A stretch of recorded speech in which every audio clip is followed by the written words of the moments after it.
All right, this is the first lesson in our second module. I'm going to start out, though, by talking about, or wondering if you guys heard what happened to the Aggie hockey team. They all drowned during spring training. I like it. All right, this lesson talks about the normal curve and standard scores. We're going to start out by having you recall that in the picture of the normal curve that you see, the mean is in the middle, and plus and minus 3 standard deviations, plus and minus meaning above and below the mean, encompasses around 99% of the curve. Now, some properties that we've talked about the normal curve is that it is symmetrical, meaning that the left half is a mirror image of the right half. It is unimodal, even more specifically the mean, median, and mode are all in the center and equal to one another. It is bell-shaped. If you look at it starting from the center height of the curve, it falls gradually at first, then faster, and then again more slowly. And then lastly, the tails never touch the horizontal axis, which means that it is, or the term for that is that it is asymptotic. Recall also, and it's not on that diagram, but there is an understood, if you will, vertical axis that indicates frequency. So remember, the mode is in the middle because that's the highest point on the curve, and frequency, that's the highest frequency of observations. Now, I'm going to introduce you to a couple other properties. It is considered to be a probability curve. Again, it indicates the frequency of occurrences of a phenomenon, and the area under the curve is predictable. So let's talk about it as a probability curve, and I'm sure that term probability for some of you is bothersome, and you think back to your math days and having marbles in a bag and knowing what color each of the marbles is and what's the probability of picking a red one.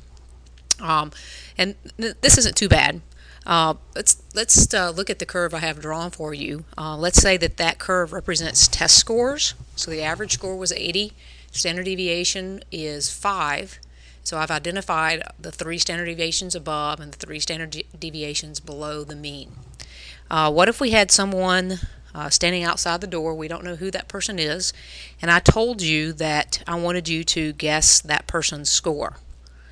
Well, your best bet or your best guess is that he or she scored an 80. That is the most probable score for him or her. It is, again, your best guess. The fact that the normal curve is a probability curve is the foundation for inferential statistics. And several weeks from now, we'll be starting to talk about inferential statistics. Again, it's a frequency curve because the most frequently occurring score is in the middle. It's the mode. In this case, it's an 80. And then lastly, the area under the curve is predictable. So I'm going to pose a question. I'll give you a few minutes to answer, but what percent of the students scored between the mean and 1 standard deviation? So if you think back to our previous exercises, when we were talking about the normal curve and standard deviation, we said that the mean plus and minus 1 standard deviation, so the mean plus and 1 standard deviation below and 1 standard deviation above was 68%. So to answer my question, what percent of the students score between the mean and 1 standard deviation, the answer would be 34%. So we're going to be looking at that and using that throughout this module. Now, I'm also going to introduce you in this lesson to something called standard scores. Standard scores express a score's position in relation to the mean of a distribution using the standard deviation as a unit of measure. That's a very, I would say, formal definition. Here's something I think is probably more informational for you. But what standard scores do is they allow us to directly compare variables that are measured on different scales of measurement. So in essence, standard scores let us compare apples to oranges. They let us compare height and weight. They let us compare leg strength and speed. Okay, so in all of three of those examples, what was being measured was on a different scale of measure. So we standardize them so that we can make comparisons between them. The two standard scores that I'm going to introduce you to are something called z-scores and then also something called t-scores. And notice that we are using a lowercase z for z-scores and an uppercase t for t-scores. Now the formula for z-scores is the raw score, so z is equal to x, the raw score, minus x bar, divided by the standard deviation of that set of data. T-scores mathematically are found by actually calculating the z-score. So in parentheses, x minus x bar divided by the standard deviation of your raw scores times 10 plus 50. Now let's talk a little bit more in depth about those beyond just how to actually calculate them. As it turns out, the z-scores will range from -3 to +3. So in a few lessons you're going to be actually calculating some z-scores, and if you calculate a z-score equal to 10.6, you probably have made some sort of math error. So be sure that you check that if that is the case, because most of them will be between between -3 and +3. One of the sort of downsides, if you will, of z-scores is unless you have been trained in how to interpret them, most people don't know how to interpret them.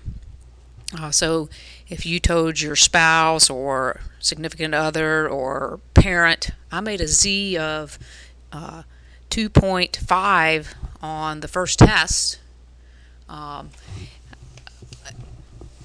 that would actually be probably pretty good. So a 2.5 is roughly right in here. But they're not going to know what 2.5 means. But compared to everyone else, you scored pretty high. So z-scores can be difficult to interpret because of that. And z-scores also, you will have some negative z-scores. So there will be some z-scores that will be below the mean. And quite often people are not comfortable talking about negative scores. A little bit more information about t-scores. Sometimes they're used because there are no negative t-scores. T-scores can be rounded to a whole number, so you don't have to deal with the decimals necessarily. And the work that you're going to do for homework a little bit later, we're going to go in and have you use the decimals. And again, some people won't understand how to interpret t-scores. The range of t-scores will be from 20 to 80. So again, if you're doing your homework and you get a t is equal to 110, somehow you've managed to make a little math error. So there you have it, standard scores. We're going to talk in a few minutes and have you do some homework a little bit later.